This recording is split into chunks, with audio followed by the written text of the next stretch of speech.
Insurrection Act. You're considering using the insurrection? I've always considered it, but we haven't needed it anywhere. 48% of the presidents of this country have used it. Bush used it, I think, 22 times or something. You know, Bush the elder. What are your short-term next 2 weeks? What do you need from Delcy Rodriguez? You've threatened total access. We need total access. We need access to the oil and to other things in their country that allow us to rebuild their country. What are the things? A lot of things. Roads that aren't built, bridges that are falling down. Yeah, bridges that are falling down, nobody can go anywhere. And on Greenland, What, Greenland now? Yeah, on Greenland. How did we come up to Greenland? So, do you expect to take an action against Greenland? Well, I don't want to talk about Greenland. Let's talk about Venezuela, Russia, Ukraine, and we'll worry about Greenland in about 2 months. Let's talk about Greenland in 20 days. On Venezuela, we talked so much about energy. By the way, I will say this about Greenland. We need Greenland from a national security situation. It's so strategic. Right now, Greenland is covered with Russian and Chinese ships all over the place. We need Greenland from the standpoint of national security. And Denmark is not going to be able to do it, I can tell you. In cooperation with the Defense Department, it is one of thousands of propaganda reels created during the Cold War to mold the opinions of the American people. According to the dominant narrative, the Soviet Union was engaged in a massive conspiracy run out of the Kremlin. The goal, world domination. In light of this threat, the United States had no choice but to counter the Soviet menace with massive military spending and constant interventions in the internal politics of sovereign states around the world. In Iran, Prime Minister Mossadegh was overthrown in a coup d'etat after nationalizing oil reserves. In Guatemala, Jacobo Arbenz suffered a similar fate after engaging in land reform and supporting union rights. In the Congo, Patrice Lumumba was overthrown and executed after initially coming to the United States for help. In Grenada, the New Jewel movement was removed from power after a military intervention. And in Chile, the democratically elected government of Salvador Allende was overthrown and replaced with a dictatorship. The interventions continued. In the Dominican Republic, the CIA overthrew the democratically elected Juan Bosch. Bosch had written a liberal constitution pledging support for unions, women, and the homeless.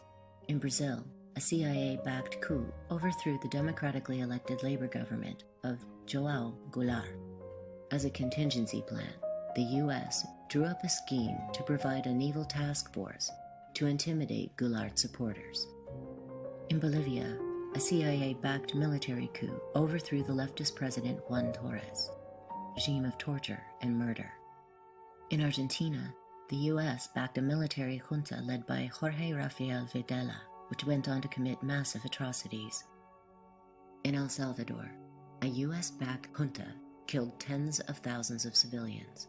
The infiltration into the Americas by terrorists. Corpus Domini nostri Gesù Christi,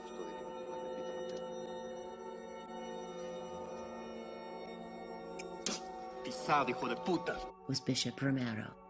Unlike so many Christian leaders, he took seriously the idea that you cannot serve both God and money, and that it is the duty of every Christian to help uplift the poor.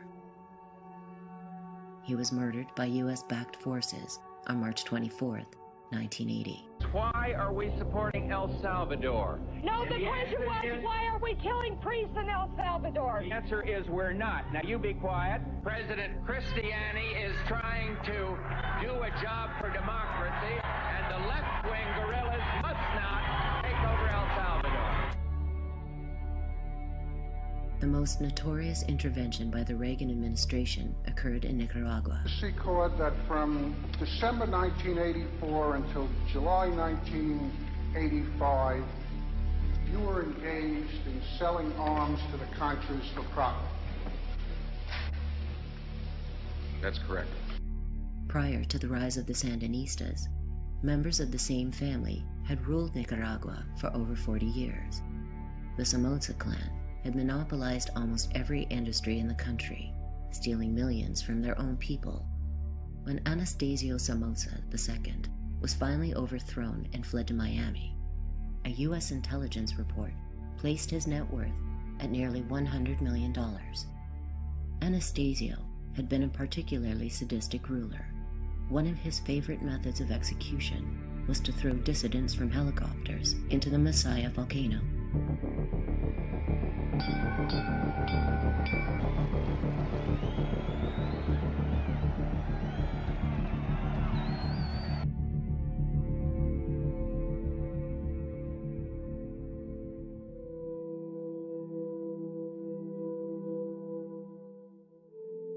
The Sandinistas undertook radical reforms.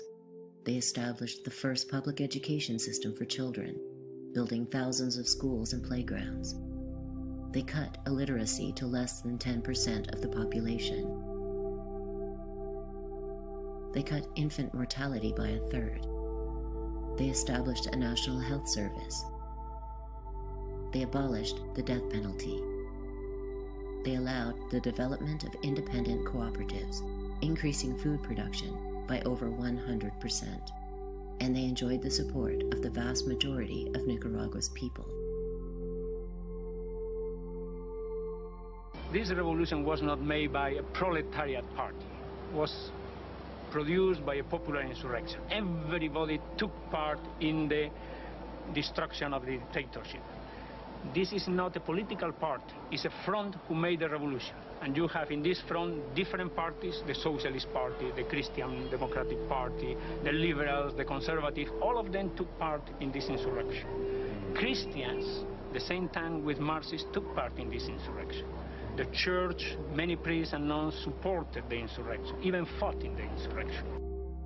After a study of 76 developing countries, Oxfam stated that Nicaragua was exceptional in the strength of that government's commitment to improving the condition of the people and encouraging their active participation in the development process.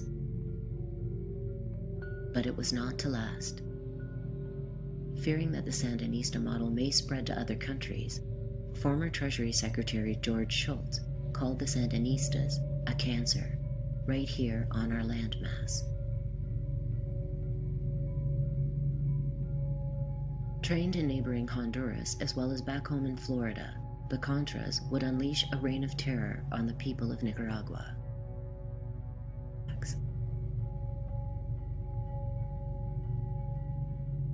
It is possible that the Nicaraguan people may have been able to withstand these assaults. The way they are counter-revolutionary, and God bless them for being that way. And I guess that makes them Contras, and so it makes me a Contra too. As long as there is an election here in Nicaragua in 1984, and I think most people have probably forgotten that, because there was a brilliant piece of agenda setting up in Washington, whereby they suddenly decided that the Sandinistas were getting MiGs into the country. And although the entire press corps down here knew that this wasn't true, because it had been announced in Washington, we were all obliged by our foreign editors and news desks to go running up to the port and investigate the arrival of these mythical and non-existent MiGs, and the whole election coverage was abandoned. So everybody had covered the entire campaign, but everybody ceased to cover the election itself, because Washington very cleverly changed the issue from the issue of democracy in Nicaragua to the issue of national security. The United States has circumstantial evidence suggesting that as many as a dozen Soviet MiG-21 jets may have arrived today at the Nicaraguan port of Corinto.